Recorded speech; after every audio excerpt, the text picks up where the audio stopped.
Hey guys, my name is Andrew Waldo Webster, but most people just call me Waldo. Today is a big day for me. It's the first day of my year and a half long journey to changing my life.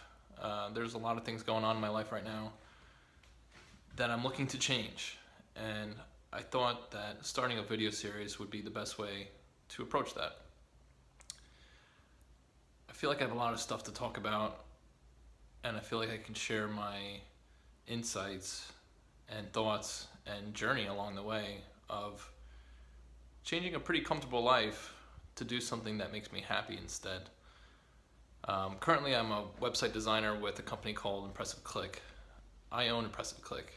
I started the business when I was 18 years old, and I started it because I thought that it was something that I would love to do. As a young 12-year-old boy, I taught myself how to program, and I just loved it. I loved the idea of creating and making something that was mine, that I built, and that was my ideas. And I was very fascinated with making games. That was my first avenue of programming. I taught myself Visual Basic, which, if some of you have used that before, it's not very easy for a 12-year-old. But I would have these textbooks about this big. I mean, this is really before the internet is as big as it is. So there really wasn't much resources out there for me to learn. So I had to resort to these giant textbooks that would give me some tutorials on how to learn how to make these games and these programs that I would then try and take pieces of these programs and turn them into games, use certain codes and things. And I just loved it. I remember every day just coming home from school and spending, from 3 o'clock to midnight to just on the computer, just programming and just making and creating just these amazing things.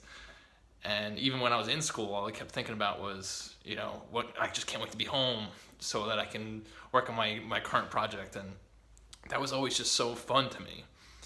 And so when you're a 15-year-old boy and you're bagging groceries at your local grocery store, and you start having people ask you to make websites for money, I felt like I was onto something. I felt like, being paid to do something that, for someone like program or be on a computer was a lot better than bagging groceries for someone at the supermarket. So I really found that to be interesting, and so I would use that money to then fund my projects. And so I quit my job at the grocery store, and I started my business, Impressive Click. And at first, it was very tough. I had 3 or 4 clients a year, barely paid my bills, still living at home with my parents. So I just figured I just needed more projects, more clients, more money to get to where I needed to be. And over the course of 9 years, I built that up. I doubled my business almost every single year. Moved out of my parents' house the first year. That was very exciting. And been financially independent my entire life since then. And that's been great, except along the way I lost sight of my dreams of building and creating my own ideas. That was something that I've kind of always struggled with, and the more I took on more work, the more that I got better at what I did, the more people approached me to do work for them, which I'm currently at the point in my 9th year that I just don't have any free time anymore. And when I work on these websites for clients, I notice that I have a lack of freedom. I'm building someone else's idea, and I've gotten to the point where there is no creativity in this. When you're so used to building 20 to 30 different websites that are all basically the same: homepage, about us page, services page, contact page. They all have the same look, feel, logo on top, footer.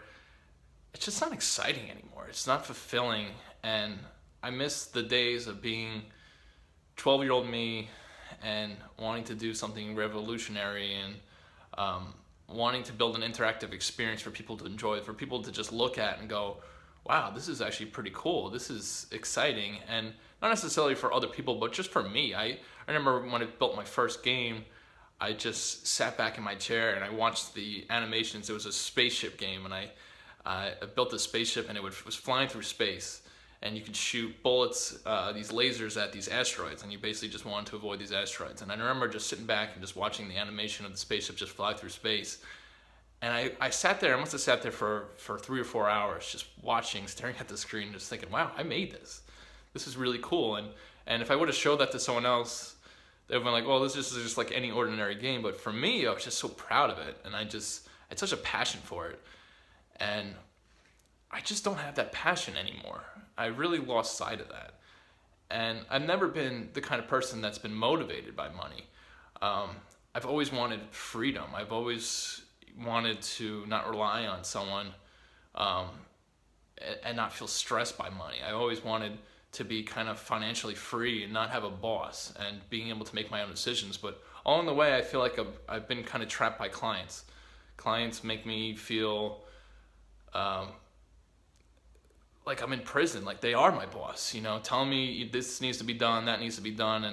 And it might sound like, I'm just complaining, it might be great to be your own boss, but if I'm not doing something that makes me happy, that's concerning to me. I want to be happy. I don't care about money. I'd rather struggle financially and be doing what I love than be making good money and surviving and living a comfortable lifestyle and just dreading going to work every day. And a lot of you might think that I should be happy because I am my own boss and I can control my own destiny. But when you've been doing this 9 years, there's a lot of businesses that rely on you for your services. There's a lot of businesses that if I quit tomorrow would go out of business, that would struggle for a very long time to find someone to replace what I do. I in a lot of ways, I manage a lot of businesses, and the moral aspect of that is very difficult for me. I can't just leave. I can't just quit that. And people who I built friendships up with and I consider family almost, I'd feel horrible just giving that up. But ultimately, I'm on this earth just once, and I'm a strong believer in that. And I have one chance to make this right. And if I'm not happy and something doesn't feel right, I'm a strong believer that I need to change that. And I'm young. I don't have a family. I have a beautiful girlfriend, but I don't have a family that is relying on me for income. And I would hate to be 10 years down the road and have kids, and this decision becomes a lot harder to just give up something that's comfortable and is, pays the bills and provides food for my family. Now's the time to do it if I'm going to do it ever. So this is my journey. My goal is in the next year and a half to not only quit Impressive Click, but get into indie mobile gaming. Last summer, I was so frustrated, so burnt out from Impressive Click work. I think I dealt with maybe my 600 client that we presented some amazing work to that I felt I was very proud of. And obviously in the creative process, there's no real right way of doing anything, but if you're put out work that you love and you're happy doing, it's pretty difficult to then have a client that doesn't understand the creative process and doesn't understand creativity to then be shot down by that.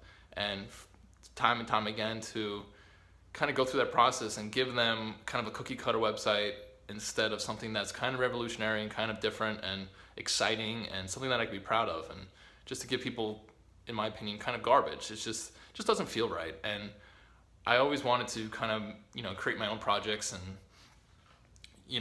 do something that I love and that I did and that I could be proud of and say, this was all me. This is all my idea and this wasn't the client, and really just be passionate about it. And so I took some time off last summer and I I kind of reflected, and I thought about that 15-year-old me that was, hey, I used to come home from school and I couldn't sleep at night. I couldn't think about anything else in my life other than that project I was working on. And I really haven't felt that way in a long time. I just feel like I'm kind of just been coasting by. And I said, I really need to get back into games. And back then I was making Flash games. That's how I learned how to program games in Flash. But I mean, as we all know, Flash isn't really a thing anymore. I mean, websites use it for video nowadays, but you don't make games in Flash anymore. That's just really such an old school way of doing things. And I don't want to make games for consoles. I always liked the simplicity of Flash games. You can kind of sit at your desk, play with it real quick. It was easy to understand. You didn't need a tutorial, or you could just pick up a game and just play it. And I've always been fond of the Super Nintendo games, and Super Mario World has always been my favorite, just the side scrollers and the classics. So it was very clear to me that I really should get into mobile gaming. I have an iPhone, so within 2 weeks I just dived into it. I bought myself a MacBook Mini and programmed my first game. I taught myself Swift, and it's interesting. On day one, I just feel like that was the right avenue for me. But as I've learned more and more about programming for mobile, I realized there's so many different ways to approach it, so many different ways to do it, and I feel like there's so much that I just don't know yet.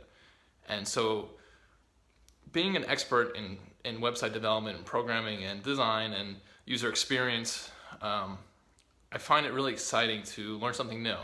And that first game that I made, I had that passion. I couldn't think about anything else. I remember spending the office all day. I would get all my work done in the morning. I'd spend an hour just where something would take me 4 hours to do. I finished it in an hour because I was just so excited to get back into the world of gaming. So and then I'd find myself at the office until 11 o'clock at night. I've been at the office almost 18 hours that day, and it's just. And then I go home and I couldn't sleep. You'd think I'd be exhausted after that long day, and I just couldn't sleep because all I kept thinking about was, I need to do that for this, and I need to do this. And that was just so awesome. And I haven't felt that way in so long. And so when you feel that way, you know you're on the right path. You know that you're doing something right. So I released my first game. I started the company Lefty Games. I started with my brother. My brother is a designer, and he's also a musician. So it pairs well. So I kind of an idea guy, but also I'm a programmer. I love to create. I love to write code, and so it was kind of a dream team. So I presented him this idea, and we created this quick game that I'm not so proud of. At the time, I was very proud of, but it was called Blocka Flocka, and it's still on the App Store today. You can check it out. But it was just this idea that we did, and we built this game within 3 weeks, and to my surprise, not really a surprise, but it's difficult once you release a game on the App Store to get any traction. I posted on Facebook, and the feedback from my friends and family was huge. The first week I got over a few hundred downloads, and to me that was exciting. A few hundred people playing my game, but I learned that when we first released there was a bug on there, and there was so much that I just needed to learn. And of course, when you only get a few hundred downloads on your game, and you just have a couple ads on there, and there's really no revenue source there. So, but there are people that are making money doing this. And my point of my story is that I really can't just quit and press a click. Press a click, pays my bills, and I don't really want to get a job for someone else. So I have this great job, but it's kind of like a catch-22. I can't focus on gaming because all day, even while I'm recording this, I have to put my phone on airplane mode because my phone it rings all day. I get emails all day. I just constantly putting out fires. So in order to transition into a new career where I am building games for a living, for revenue, I feel like I need to dedicate and focus like I did with Impress a Click 9 years ago. I need to just dedicate my whole day to this. I need to build a marketing plan. I need to build a distribution, and I need to do all these things that I can turn this career of making games into something that generates revenue. And it doesn't have to be a lot of money. I just need to live off it. You know, I need to live off it so I can get to that next point. And I don't want to start making apps and games for clients. I've already been approached for that. And I don't want to go back into that world. I mean, that's what I did 9 years ago to what I thought would fund my projects, but it ended up taking over my projects, and I had no time for projects. So this is my journey. Today starts the first day of it. Sharing my story is very, very difficult, but I feel like it's important not only for me to stay focused and to stay along this path, but I'm giving myself to the end of 2018 to really transition. So the first start of my journey is to prepare, start this video series, start being honest with myself about this journey, and then share my journey along the way of learning. I have kind of a whiles away to save up financially so that I could take off time from Impress a Click. I don't need to quit, but I realized that I could save up some money so that I could take 8 months off work. And there's 2 clients that really rely on me to run their day-to-day. And so I can never really just give them up. So I figured I can do a lot of their work at night and on weekends. So my goal is to, by next year, April 2018, I would like to save up money and prepare to take off for the rest of 2018. So from April 2018 to December 2018, I will full-time be working on this. So I have 1 year, exactly 1 year, to get to that point where I can take off work and be kind of up and running and be working longer than 9 to 5, but at least 9 to 5 every single day, hustling to make this dream happen. So along the way, I'm going to be documenting my story. The first thing I need to do is buy a new Mac computer. I bought a Mac Mini a few years ago, and to anyone listening to this, nothing against the Mac Minis. It's just they're very difficult to do anything on. They're very basic computers. I bought it because Apple requires you to program on their devices, and I've always been a Windows guy, and their computers are thousands of dollars. So my first journey is to kind of look at and see what's a good investment for me as far as a computer, buy from Apple and see. So I'm looking into their tower, and so that's gonna be my first journey. But along the way, there's gonna be a lot of success, a lot of failures, a lot of things I learn. Like for example, the first thing I learned how to program in Swift. But now as I'm starting to research more, I'm realizing that Swift might not be the best avenue for this, especially if I want to build games for Android. And so there's a lot of things along my journey that I wanted to share. And I really don't expect anyone to even watch these videos, but I think it's important for me to stay focused on this project. And so even though I'm a very private person, I'm opening up my world to the internet. So be very nice, but feedback's appreciated, and anything that you think I'm doing wrong or any pro tips, I would love to hear it. I really would. So feel free to check out my social channels and give me your advice and give me your comments, and stay tuned for my journey. I'm excited about this one. I hope it goes well, and this is my story as told by me, Waldo. Thanks, guys.